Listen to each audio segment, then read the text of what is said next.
Mythology Monday, everybody. Today we are back to talk about the final line of sorcerers in my world of Tauren. Now, if you're joining me for the first time, my name is Alice Hanov.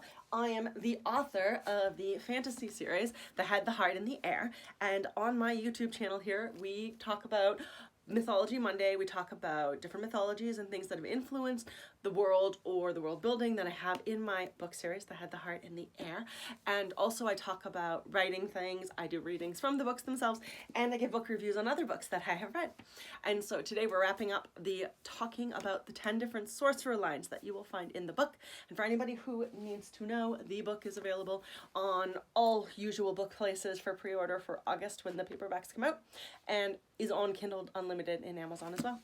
So the last line in the world of Tauren is the Line of Mystics. Ooh, pretty, pretty, pretty.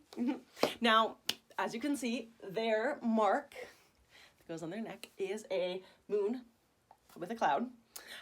And their line color is kind of a royal blue type color. So not as dark as the Poseidon line, but not like baby blue like that. More like this or a little darker even than my shirt.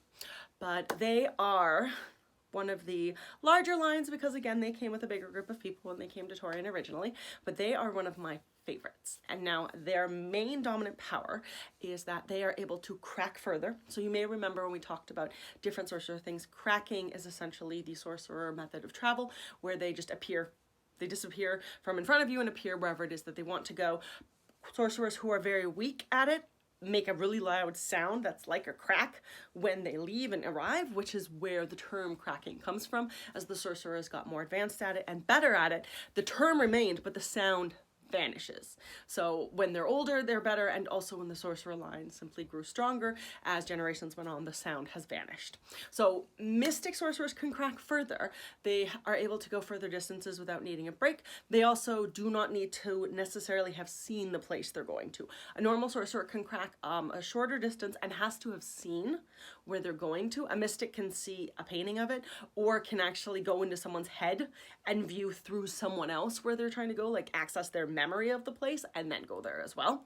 The other thing mystic sorcerers can do, surprise, they can go into your head and read your mind, which is why they're able to crack further with that ability, because they can read your mind, figure out where to go, and move on there. So they can do it. Sometimes it's unintentional if there's a bond between two mystics, but typically they have to actually want to go into the person's head and read their mind that way. They also are capable of reading dreams, so they can sneak into your dreams. Typically you won't know they're there, but they can watch whatever it is that you're dreaming. So they've got a lot of mischief that they can get into with their powers, which is why they're so much fun.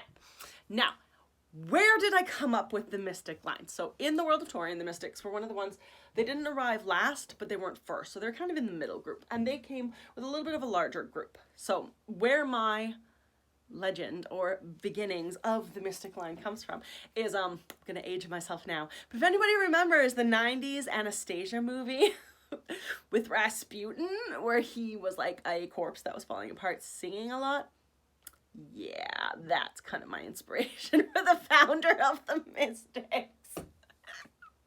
So yes, in my head, the original mystics were people who could have some kind of magical power. They weren't as strong as the Salem witches were, but they're people who have like clairvoyance, you know, the people who can predict when something bad's going to happen, get those really good natural gut feelings, things are going to go wrong, and who have the ability to kind of influence these things.